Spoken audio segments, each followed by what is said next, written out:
გამარჯობა ტელეკომპანია გურჯაანის სტუდიიდან ახალ ამბებს ნინო სამნიაშვილი გაგაცნობთ.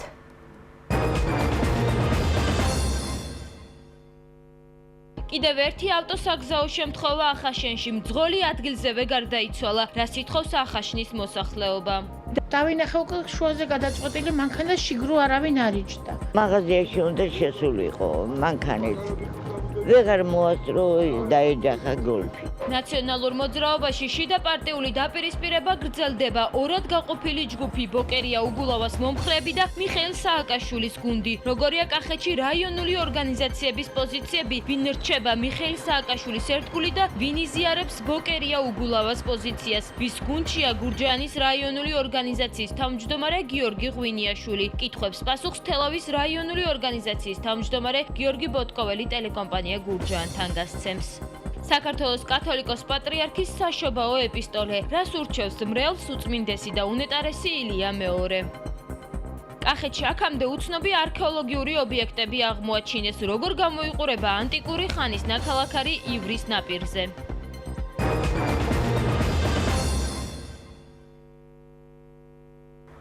საღამოშიდობის ეთერშია ტელეკომპანია გურჯაანის მთავარი საინფორმაციო გამოშვება. სანამ ახალ ამბებს გაგაცნობთ, შეგახსენებთ, რომ ტელეკომპანია გურჯაანის საინფორმაციო გამოშვების განმეორებით ნახო ხვალდილი საათ საათზე შეგეძლებათ, ასევე გადაცემები და სიუჟეტები შეგიძლიათ ნახოთ ჩვენ საიტზე gurjaani.tv.com, ასევე Facebook-ის გვერდზე მოგძებნეთ ქართული შრიფტით ტელეკომპანია გურჯაანი გოყრათ სილქნეძე, მაგთისაცე და მაი ვიდეოზე. კიდევ ერთი ავტოსაგზაო შემთხვევა გურჯაანი თელავის მაგისტრალზე ახაშენში ერთმანეთს 06-ისა და გოლფის ფირმის ავტომანქანები შეეჯახნენ. შეჯახება იმდენად ძლიერი იყო, რომ 06-ის მძღოლი 68 წლის მერაბ მაბულოვი ადგილზევე გარდაიცვალა. თვითმხილველების ინფორმაციით თელავიდან მონადენი ავტომანქანა გადაჭარბებული სიჩქარით მოძრაობდა. ახაშნის მოსახლეობა გზის სახიფათო მონაკვეთზე რადარების დამონტაჟებას უკვე წლებია უშედეგოდ ითხოვს. ვინ არის პასუხისმგებელი, რომ პრობლემა მოგვარდეს, საკითხით ეთერ თეთრაძე დაინტერესდა, რომელიც დღეს დავით პეტრუზაშვილთან ერთად შემთხვევის ადგილზე იმყოფებოდა. მორიგი ავტოსაგზაო შემთხვევა ახაშნის გზატკეცილზე თვითმხილველების ინფორმაციით თელავიდან სწრაფად მომავალი გოლფის მარკის ავტომობილი 06-ის ფირმის მანქანას შეეჯახა. 68 წლის მამაკაცი მერაბ მამულოვი, რომელიც ეგრეთ წოდებულ ჟიგულს მართავდა და ჩიხიდან გზის მეორე მხარეს გადადიოდა, შეჯახების შედეგად ადგილზევე გარდაიცვალა. გოლფის მძღოლი კი მსუბუქად დაშავდა. გამოძიება სისხლის სამართლის კოდექსის 276 მუხლის მეხუთე ნაწილით მიმდინარეობს, რაც ტრანსპორტის მოძრაობის უსაფრთხოების ან ექსპლუატაციის წესის დარღვევას გულისხმობს.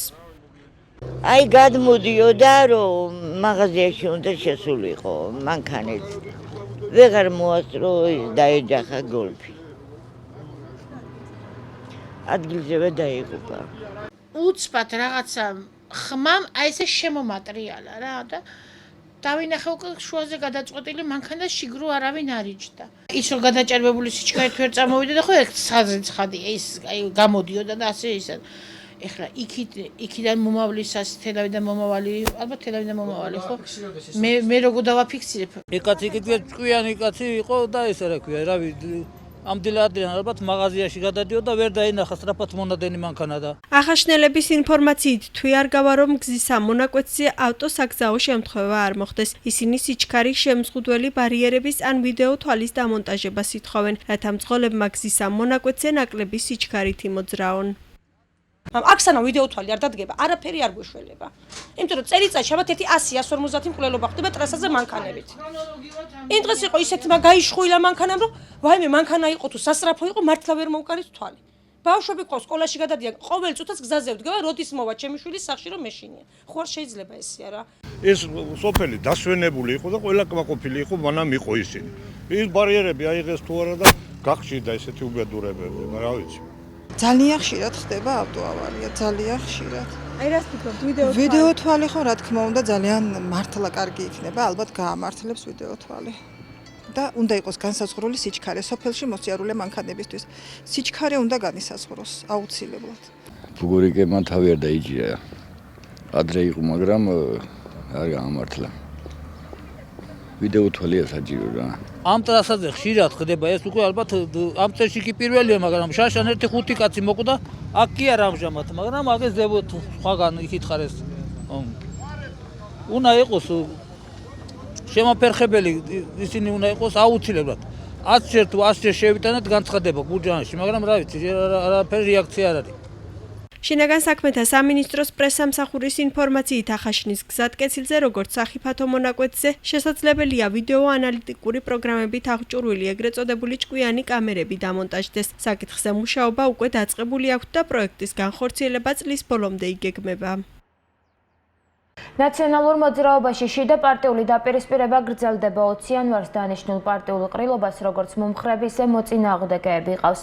დღეს პარლამენტში ფრაქცია ერთიანი ნაციონალური მოძრაობის სამუშაო ოთახში ფრაქციის წევრებს შორის სიტყვერი დაპირისპირება მოხდა. ერთმანეთს ნიკა მელია, აკაკი ბობოხიძე და სერგო რატიანი დაუპირისპირდნენ. მელიამ თანაგუნდელები ივანიშვილთან გარიგებაშიც კი დაადანაშაულა. გურჯაანის რაიონული ორგანიზაციის წევრ თემურ ბუწაშვილის შეფასებით კი აუცილებელია ყრილობა ჩატარდეს და ნაციონალური მოძრაობის ვიწრო დაჯგუფებებმა სპეკულაციას თავი დაანებონ. რაიონული ორგანიზაციის თავმჯდომარის გიორგი ღვინიაშვილის განცხადებით, გიგო უგულავა მოლაპარაკებებს აწარმოებს, რათა პარტიაში დაპირისპირება აღარ იყოს.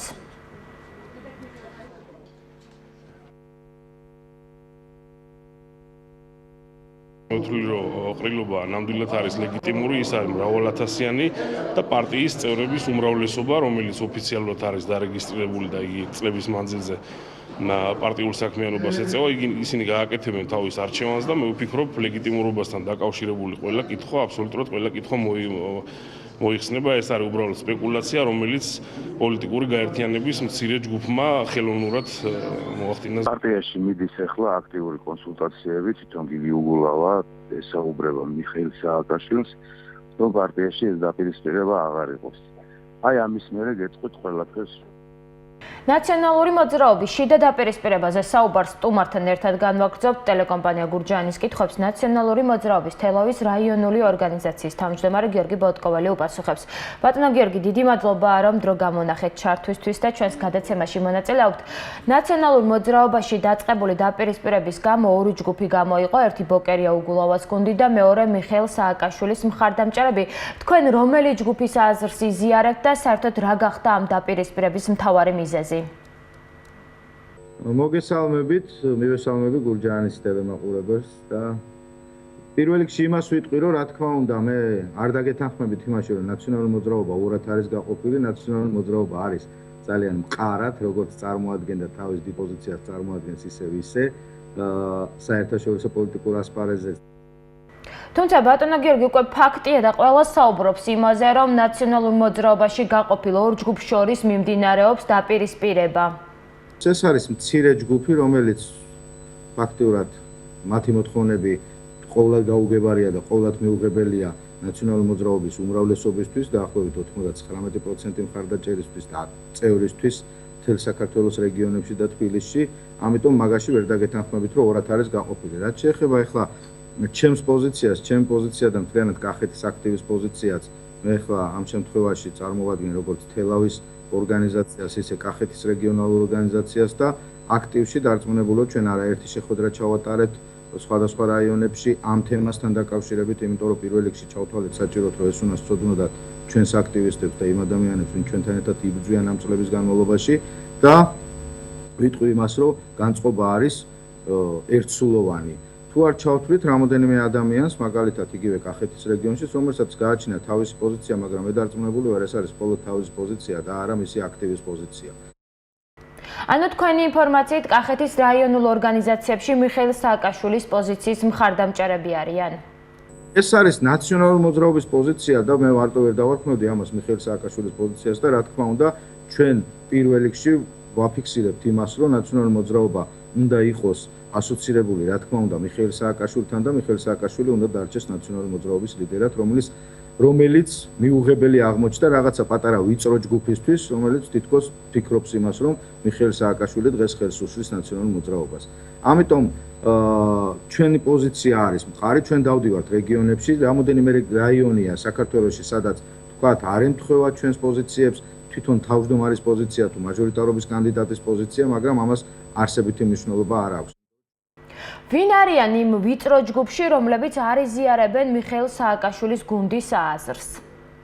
ჩვენ ზუსტად ვიცით და დავწმუნდით იმაში, თუ რა პოზიცია გააჩნიათ ჩვენს აქტივს. მაგალითად, დღეს აგერ ვიმყოფები საგარეჯოში, სადაც ჰქონდა საგარეჯოს რაიონული ორგანიზაციის კონფერენცია, სადაც უბრალოდ იყო ის, რომ მაჟორიტარობის კანდიდატი ბატონი ზურაბ ჭიაბერაშვილი ბოიკოტს უცხადებს ამ ყრილობას და ჩემთვის ყოვლად გაუგებარია იმ ადამიანებს არ მოუწერო ხელი იმ ადამიანების წარდგენას იყვნენ ყრილობის დელეგატები, რომლებმაც ფაქტიურად იბრძოლეს მასთან ერთად და მის გამო და მისი დეპუტატობის გამო ძალიან ბევრი რამ გააკეთეს.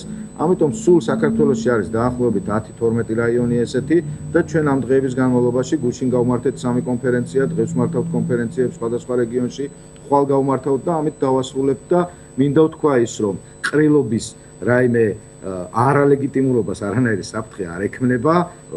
იქნება 7000 დელეგატი, იქნება წარმოდგენილი მთელი საქართველოსთან და იქნება წარმოდგენილი ყველა რაიონი და ყველა რეგიონი ამ ყრილობაზე. რაც შეეხება გიორგი ღვინიაშვილს, მისთვის ბოკერია უგულავას პოზიცია მისაღები თუ სააკაშვილის გუნდის აზრს იზიარებს? ყველა ადამიანმა არჩევანი უნდა გააკეთოს თვითონ. დღეს ზურაბ ჭიაბერაშვილმა გურჯაანის მაჟორიტარობის კანდიდატმა და გიორგი საგარეჯოს მაჟორიტარობის კანდიდატმა ბოდიშით შემეშალა და გიორგი ღვინიაშვილმა გურჯაანის მაჟორიტარობის კანდიდატმა და პარტიის თავმჯდომარემ გადაწყვიტეს, რომ ნაციონალურ მოძრაობას წარმატება შეუძლია მიხეილ სააკაშვილის გარეშე, ეს მათი პოზიციაა და კიდევ ერთხელ ვიტყვი, რა თქმა უნდა, ეს არ არის აქტივის პოზიცია, რომელ აქტივიზმზეც დაყნობილია ძირითადად ორგანიზაცია. ყველა გადაწყვეტილებას ადამიანი იღებს თვითონ, ყველას გააჩნია თავისი გზა. მე ზუსტად ვიცი, რომ ეს ადამიანები რამოდენიმე დღეში ემზადებიან პარტიიდან გასასვლელად და ნებისმიერი პარტიით, ეს ევროპული საქართველო იქნება თუ ნებისმიერი პარტია, ნებისმიერი პარტიით შეუძლიათ მათ გააგრძელონ თავისი ბრძოლა. ბატონო გიორგი, თქვენ დარწმუნებული ხართ, რომ მიხეილ სააკაშვილის გარეშე ნაციონალური მოძრაობა ვერ იქნება წარმატებული? ნაციონალური მოძრაობა არის ძლიერი, იმიტომ რომ ჩვენ ერთმანეთის გვერდში დგომით ვაღწევდით ამ ყველაფერს, რა თქმა უნდა, მიხეილ სააკაშვილის ლიდერობით. და მე მჯერა ეს და მწამს, რომ რა თქმა უნდა, მიხეილ სააკაშვილი უნდა იყოს ნაციონალური მოძრაობის უპირობო ლიდერი. ის დღეს თავისი სურვილით არ არის წასული საქართველოდან. ის დღე წასულია საქართველოდან იძულებით, იმის გამო, რომ დევნილია თავარი ამ ქვეყნის არაფორმალური მმართველის მხრიდან, ბიძინა ივანიშვილის მხრიდან. ბიძინა ივანიშვილის დამარცხება ნაციონალურ მოძრაობას შეიძლება მხოლოდ იმ შემთხვევაში, თუ ის იქნება ასოცირებული მიხეილ სააკაშვილთან და თუ მიხეილ სააკაშვილი იქნება ერთიანი ნაციონალური მოძრაობის ლიდერი.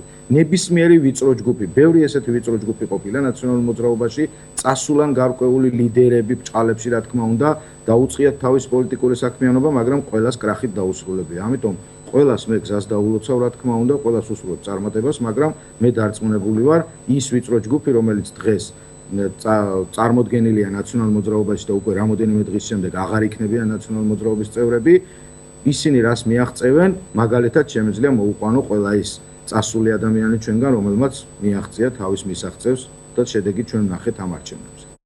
თქვენი შეფასებით ნაციონალურ მოძრაობას დაშლა არ იმუქრება და უბრალოდ როგორც ახსენეთ, ის ვიწრო ჯგუფი დატოვებს პარტიას. ეს არის ჯგუფი ჩვეულებრივი, რომელიც წავა სხვა პარტიაში და არანაირ პრობლემას ეს ნაციონალურ მოძრაობისთვის არ წარმოადგენს რა. ზოგიერთი ადამიანის არ ყოფნა დღეს ნაციონალურ მოძრაობაში ალბათ იმ ჯგუფიდან, ვიწრო ჯგუფიდან შეიძლება სასარგებლოც კი გახდეს ნაციონალური მოძრაობისთვის და მისი მომავალი წარმატებისთვის. ნაციონალური მოძრაობა ყოველთვის იყო ხალხის პარტია. ყოველთვის იყო გათვალისწინებული იქ ადამიანების აზრი, რომლებიც ადგილებზე, რეგიონებში, რაიონებში იბრძვიან. როცა რაღაცა ვიწრო ჯგუფმა გადაწყვიტა, რომ ხალხის აზრი არ გაეთვალისწინებინა, ჩაკეტილიყო რაღაცა კაბინეტში და იქ მიიღო გადაწყვეტილებები და შემდგომ ამ ყველაფერს უკვე მოაყოლა, რომ მიხეილ სააკაშვილი თურმე ზედმეტია ამ პარტიისთვის, ამ ვიწრო ჯგუფის ადგილი ნაციონალურ მოძრაობაში უკვე ნამდვილად აღარ არის. პირიქით მე ვფიქრობ, რომ ნამდვილად სასარგებლო იქნება ესეთი ადამიანების არ ყოფნა ჩვენს გუნდში და დარწმუნებული ვარ, რომ მომავალი წარმატება უფრო იქნება მიღწეული ამ ადამიანების არ ყოფნით. და ბატონო გიორგი, ბოლოს კითხავთ, მხოლოდ ზურაბ ჭიაბერაშვილი და გიორგი ღვინიაშვილი არიან კახეთში, რომლებიც თქვენს პოზიციას არ იზიარებენ და რაიონული ორგანიზაციის სხვა ხელმძღვანელები და წევრები მიხეილ სააკაშვილის გუნდს გემხრობიან და გიჭერენ მხარს. ჭიაბერაშვილი ამ შემთხვევაში იყო მაჟორიტარობის კანდიდატი, სხვა არანაირი ბმა მას საგარეჯოს ორგანიზაციასთან არ ქონია, რაც შეეხება გურჯაანში გიორგი არის თავმჯდომარე, მაგრამ მე დარწმუნებული ვარ, აქტივის 90% სხვანაირად ფიქრობს გურჯაანის ორგანიზაციაში. ეს ყველაფერი გამოჩნდება 20 იანვარს, მთავარი ახლა დღეს ჩვენისთვისაც ვემზადებით და მე თვითონ ჩართული ვარ ამ მოსამზადებელ სამუშაოებში საორგანიზაციო ჯგუფში, მთავარი არის 20 იანვრის ყრილობა. იქ გამოიკვეთება ყველაფერი. გიორგი ღვთისმშვილს თუ აქვს თავისი არჩევანი, კი ბატონო, გააგრძელოს თავისი პოლიტიკური საქმიანობა სხვა პარტიაში. თუმცა მე ყველას შევახსენებ, რომ ეს ადამიანები მთელი ამ 9 წლის განმავლობაში თუ რამე პოზიციებზე მუშაობდნენ, ან რამე ხალხი მათ მხარს უჭერდა, ეს იყო მიხეილ სააკაშვილის და ნაციონალური მოძრაობის ერთობის გამო. დიდი მადლობა გვერდებოდა ნაციონალური მოძრაობის თელავის რაიონული ორგანიზაციის თავმჯდომარე გიორგი ბოტკოვალი. მისი ინფორმაციით გიორგი ღვინიაშვილი და ზურაბ ჭიაბერაშვილი ნაციონალური მოძრაობის დატოვებას გეგმავენ და ამის შესახებ განცხადებას თავად გააკეთებენ. საქართველოს კათოლიკოს პატრიარქის საშობაო ეპისტოლე ილია მეორე მრევლს სიკეთისკენ, სიყვარულისა და სასოებისკენ მოუწოდებს. უწმინდესი აღნიშნავს, რომ მსოფლიოს დიდი ნაწილი ურწმუნოებაშია, რასაც სხვადასხვა ფაქტორი უწყობს ხელს. პატრიარქის ეპისტოლეს გურჯაანელები ეხმაურებიან მოსახლეობის შეფასებით. პატრიარქის მოწოდებები და შენიშვნები დროულია და ყველა მართლმადიდებელმა უნდა გაითვალისწინოს. რაზე გაამახვილა საქართველოს კათოლიკოს პატრიარქმა ყურადღება საშობაო ეპისტოლეში, ვერა იაშვილის სიუჟეტიდან შეიტყობთ. ურწმუნოება, ცოდვის სახალხო დაფიშირება და ნათლობის მნიშვნელობა ამ ძირითად საკითხებზე გაამახვილა ყურადღება საქართველოს კათოლიკოს პატრიარქმა ილია მეორემ 2017 წლის საშობაო ეპისტოლეში. უწმინდესი აღნიშნავს, რომ მსოფლიოს დიდი ნაწილი კვლავ ურწმუნოების ცოდვაშია, ზოგან კი ცდილობენ ცოდვა ოფიციალურად ნებადართული გახადონ. მასმედია და სოციალური ქსელები კი მის პროპაგანდას უწყობენ ხელს. ეპისტოლეში პატრიარქი ნათლობის მნიშვნელობაზე საუბრობს და განმარტავს, რომ ნათლობა ღმერთთან ყოფნის დასაწყისია. უნდა ვიცოდეთ ისიც, რომ ნათლობა არის მხოლოდ დასაწყისი ჩვენი განღმრთობისა. შემდგომი წინსვლა კი ჩვენი პირადი ღვაწლით და ეკლესიური ცხოვრებით უნდა განხორციელდეს. ჩვენმა იესო ქრისტემ კი განგვიცხადა, რომ ცოდვა ითვლება არა მარტო არასწორი საქციელი, არამედ მოყვასის მიმართ სიყვარულისა და კეთილგანწყობის არქონა. უკეთური ფიქრით და ბოროტი გულითქმაც კი და მოგვაწოდა, რომ ნებისმიერი ცოდვა დასაწყისშივე ანუ გონებასა და გულში გაჩენისთანავე აღმოხდა. პატრიარქის საშობაო ეპისტოლე შეაფასეს გურჯაანში და აღნიშნეს, რომ ყველა ის საკითხი, რაც უწმინდესმა მორწმუნეებს კიდევ ერთხელ შეახსენა, დროული და მნიშვნელოვანი იყო.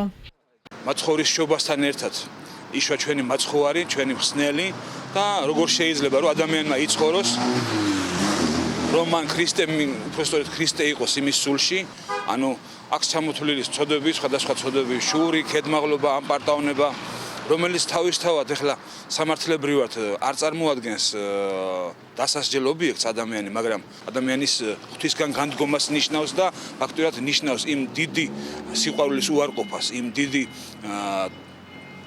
საწყისის უარყოფას, რისთვისაც ქრისტე მოვიდა. პატრიარქმა კიდევ ერთხელ მოგვიწოდა ჩვენი ქრისტიანული მოვალეობისკენ შეგვახსენა, რომ აუცილებლად ყველა მართლმადიდებელი უნდა იყოს სულიერად დამშვიდებული, უნდა იყოს მშვიდობის მოყარე, ყოველთვის ცდილობდეს მოყვას გაუკეთოს სიკეთე და როგორც იცით, კიდევ ერთხელ შეგვახსენა საკმაოდ მორიდებულად და მოკრძალებულად, რომ ყველა ცოდვა არის ცოდვა და ქრისტიანი უნდა ზრუნავდეს თავისი სულის ამაღლებაზე.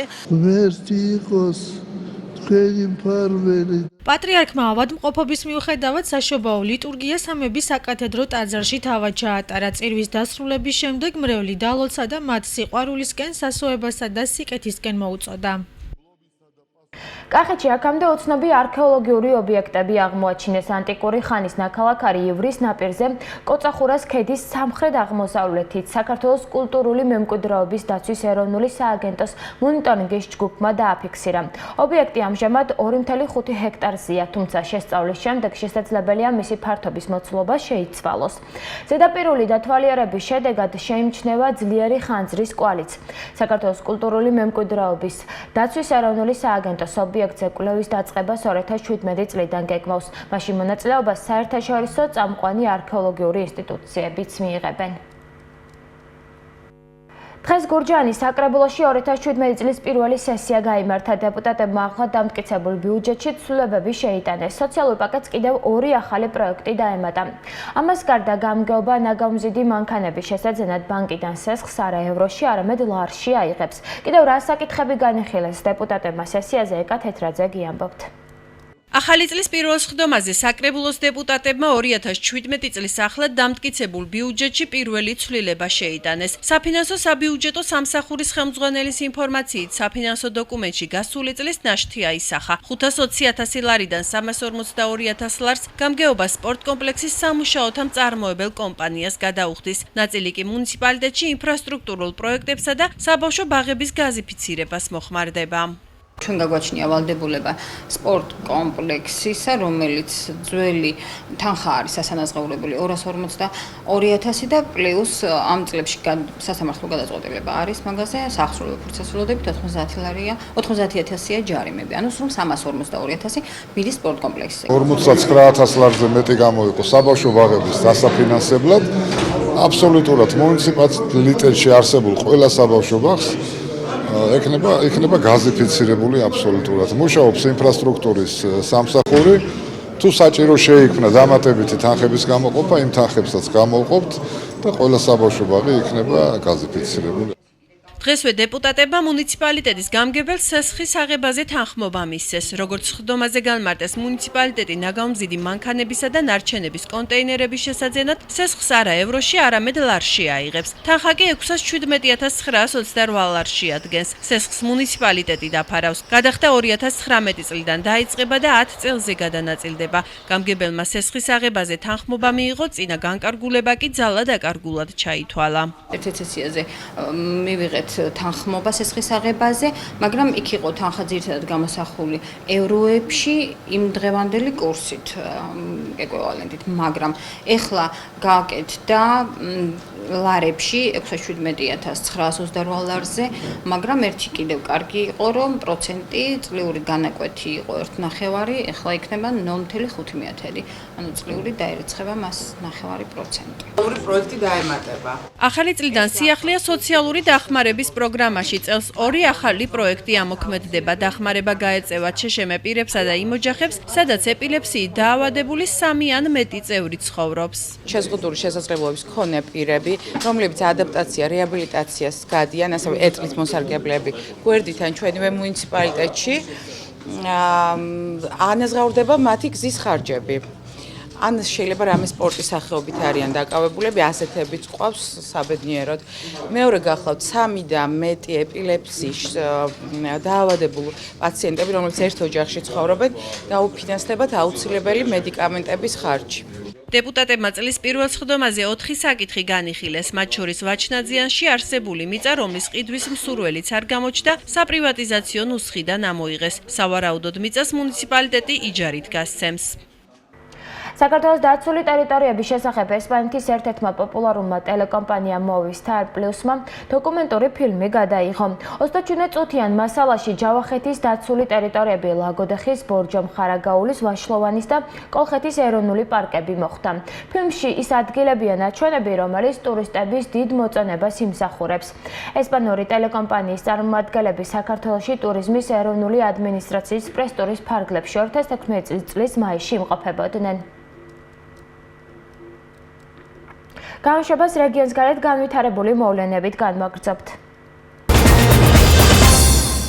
საქართველოს პრემიერ-მინისტრი გიორგი კვირიკაშვილი ისრაელში განხორციელებული ტერორისტული აქტის გამო მწუხარებას გამოთქვამს. მომხდართან დაკავშირებით საქართველოს მთავრობის მეთაურმა ისრაელის სახელმწიფოს პრეზიდენტ რუვენ რივლინს დღევანდელ შეხვედრაზე მიუსამძიმრა. საუბრისას ხაზი გაეცვა ორ ქვეყანას შორის სხვადასხვა სფეროში წარმატებულ თანამშრომლობას. მხარეებმა აღნიშნეს, რომ 2017 წელს საქართველო-ისრაელის დიპლომატიური ურთიერთობების დამყარებიდან 25 წელი სრულდება და იმედი გამოთქვეს, რომ ეს იქნება კიდევ ერთი შესაძლებლობა ორ ქვეყანას შორის არსებული მეგობრული ურთიერთობების შემდგომი გაღრმავებისთვის. საქართველოს პრეზიდენტი გიორგი მარგველაშვილი საქართველოში ოფიციალური ვიზიტით მყოფ ისრაელის პრეზიდენტს რუვენ რივლინს პირისპირ და გაფართოებულ ფორმატში შეხვდა. როგორც საქართველოს პრეზიდენტმა განაცხადა, ასეთ დაუცველ გარემოში მთელი მსოფლიო მრავალი გლობალური საფრთხის წინაშეა და ამ პროცესში უსაფრთხოების სფეროში თანამშრომლობის გაძლიერება მნიშვნელოვან როლს შეასრულებს. საქართველოს პრეზიდენტმა შეხვედრაზე კიდევ ერთხელ აღნიშნა, რომ საქართველოს საიმედო პარტნიორი და კონტრიბუტორია გლობალური უსაფრთხოების დამკვიდრებაში. გიორგი მარგველაშვილმა მადლობა გადაუხადა ისრაელის სახელმწიფოს საქართველოს სუვერენიტეტისა და საერთაშორისო აღიარებულ საზღვრებში ტერიტორიული მთლიანობის, ასევე არაღიარების პოლიტიკის მტკიცე და მუდმივი მხარდაჭერისთვის.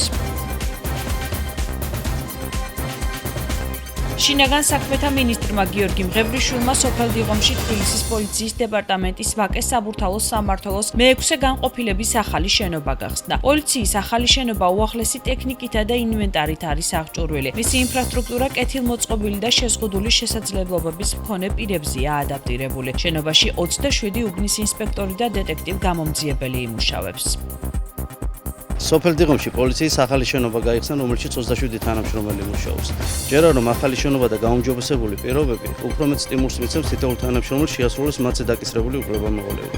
ჩვენი განყოფილების ახალი შენობის მშენებლობა დაიწყო 2011 წელს. ახალ განყოფილებაში ყველა პირობაა შექმნილი, რომ უკეთ შევასრულოთ ჩვენი სამუშაო და წარმატებით ემსახუროთ ქვეყანას.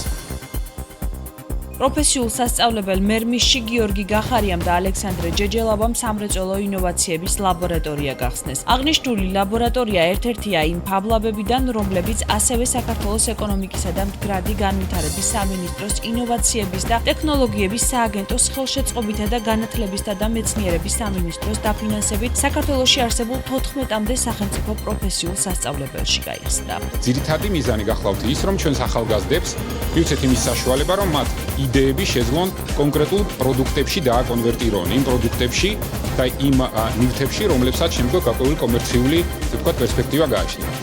ყველაფერი ამის მნიშვნელობა მდგომარეობს იმაში, როგორც იცით, ოთხმუქიანი გეგმის ერთ-ერთი ყველაზე მნიშვნელოვანი ნაწილი გახლავთ განათლება და კიდევ ერთხელ ვიმეორებ, აი ამ დისბალანსის შევსება მოთხოვნა მიწოდების ნაწილში, რომელიც ჩვენ დღეს გაგვაჩნია შრომის ბაზარზე, ამ დისბალანსის შევსება შესაძლებელია მხოლოდ მსგავსი ფაბლაბების და პროფესიული განათლებაში სტრუქტურული ცვლილების შეტანის საშუალებით. გამოშვებას უცხოეთის ახალი ამბებით განვაგრძობთ. რუსეთის პრეზიდენტი ვლადიმერ პუტინი წინასაარჩევნო კამპანიის დროს დონალდ ტრამპის დახმარებას ცდილობდა. ამის შესახებ ამერიკის შეერთებული შტატების სადაზვერვო სამსახურების ერთობლივ ანგარიში წერია, რომელიც ამავე სამსახურებმა არჩეულ პრეზიდენტთან შეხვედრის შემდეგ გამოაქვეყნეს. გამოქვეყნებამდე ანგარიშს ბრიფი საიდუმლოედო ანგარიშის თანახმად პუტინი მიზნად ისახავდა საპრეზიდენტო არჩევნებისადმი მოსახლეობის ნდობის შემცირებას და დემოკრატიული პარტიის კანდიდატის ჰილარი კლინტონის დისკრედიტაციას. მიუხედავად ამისა, არჩეული პრეზიდენტის დონალდ ტრამპის თქმით, ჰაკერულმა თავდასხმებმა გავლენა ვერ მოახდინეს არჩევნების შედეგებზე.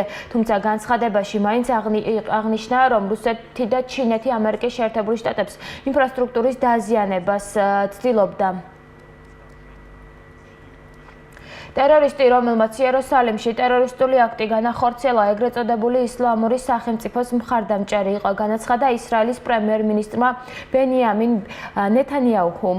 აღნიშნული კომენტარი მან ტერორისტული აქტის ადგილზე გააკეთა, სადაც თავდაცვის მინისტრთან ავიგდორ ლიბერმანთან ერთად მივიდა. მისივე თქმით, შეიძლება კავშირი არსებობდეს იერუსალიმში, საფრანგეთსა და ბერლინში მომხდარ მსგავს თავდასხმებს შორის.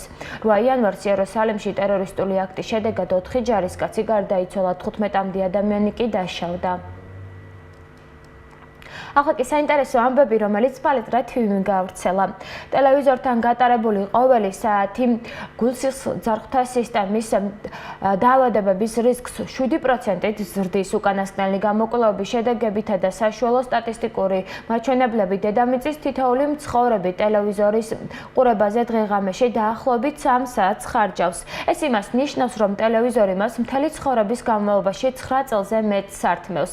ეს საშუალო სტატისტიკური მაჩვენებელი და წარმოიდგინეთ ახლა ტელეგადაცემებისა და სერიალების მოყვარული ადამიანები, რომლებიც ცისფერ ეკრანს თვალს ვერ წყვეტენ. ნუ გაგეცინებათ სპეციალისტთა დასკვნით, ეს სადღეისოდ მთელ მსოფლიოში ერთ-ერთი გლობალური პრობლემაა ინტერნეტ დამოკიდებულების მსგავსად, რადგან ადამიანთა ჯანმრთელობას სერიოზული საფრთხე ექმნება.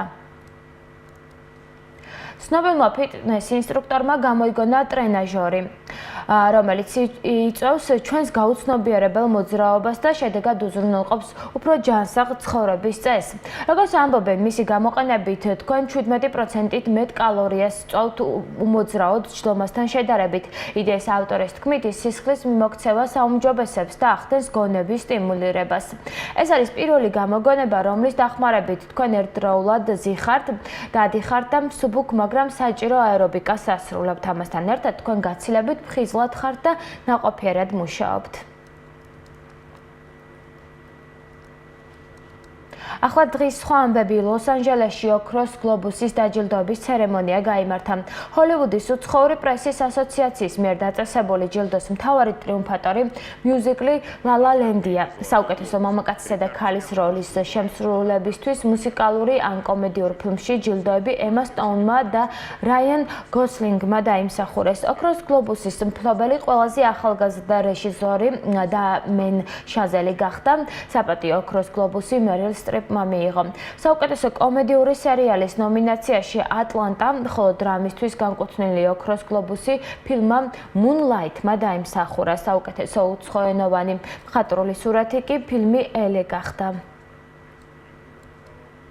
ქართველი კიკბოქსიორი დავით ქირია მსოფლიოს ჩემპიონატის ფინალში, რომელიც ჩინეთში გაიმართა რინგზე ჩოხით გამოვიდა. სამწუხაროდ ქართველი მებრძოლი ტაილანდელ ჯომთონგ ჩუბატანასთან დამარცხდა. გულშემატკივრების აზრით მსაჯებმა ქირია აშკარად დაჩაგრეს. ახლა ტელეკომპანია გურჯაანიდან გაიგეთ თუ როგორი ამიტიკელი თვალ.